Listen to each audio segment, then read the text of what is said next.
de ces grands hommes dont la présence rehausse cette manifestation, je voudrais qu'ensemble nous contemplions sa bravoure dans la lutte pour la paix du pays, allant héroïquement à la tribune de l'Organisation des Nations Unies pour dénoncer et fustiger l'injuste agression rwandaise dont notre pays est victime. Pour cela, respectueusement, je vous invite à vous lever. Je demande à toute l'assistance d'acclamer les garants de l'intégrité territoriale de la RDC. Je cite Félix Antoine Tshisekedi Tshilombo dit Fachi-Béton. Merci beaucoup. Sans la paix, ces salons miniers, cette inauguration n'aurait pas lieu.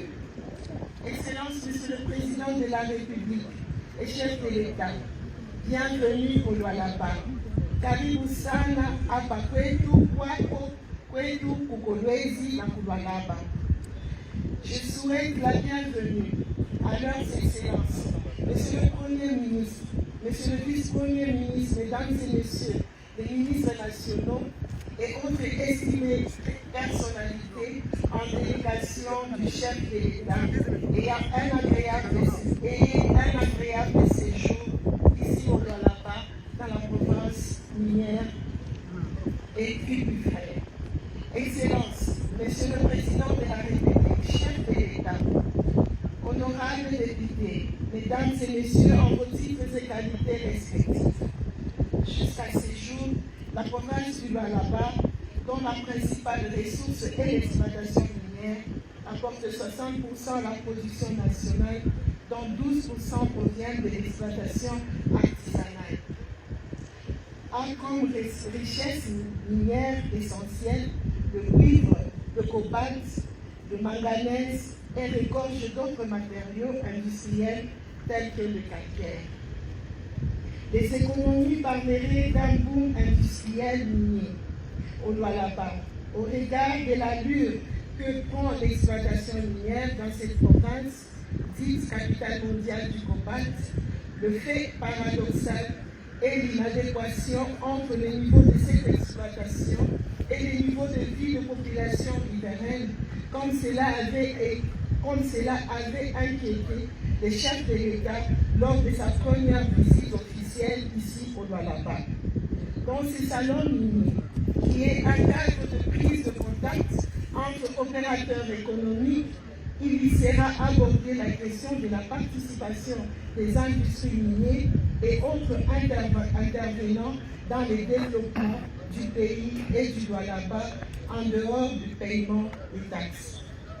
Depuis des décennies, le Lualaba produit des milliers de tonnes de cuivre et cobalt, de loin plus qu'à l'époque de la Gécanie.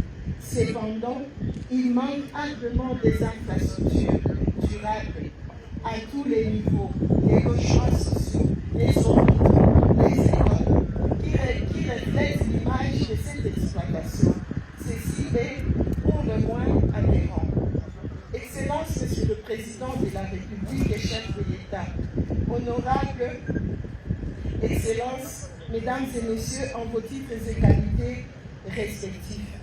Ce salon minier constituera en outre une vitrine où le Lualaba exposera ses propres potentialités d'investissement au reste du monde. Plusieurs salons à travers la planète ont parlé du Lualaba et cette fois-ci, on est mieux servi que par soi-même. Le Lualaba parlera du Lualaba.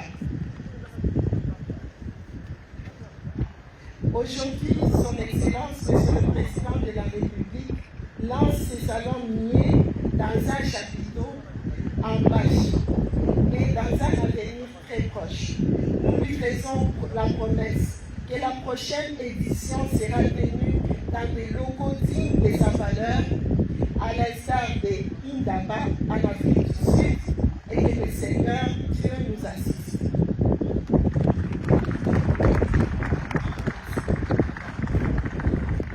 Je félicite sincèrement la jeunesse congolaise, les jeunes entrepreneurs et ingénieurs du Lualaba, qui ont travaillé d'arrache-pied dans un temps très record pour assurer ce cadre qui accueille cette édition du Salon minier.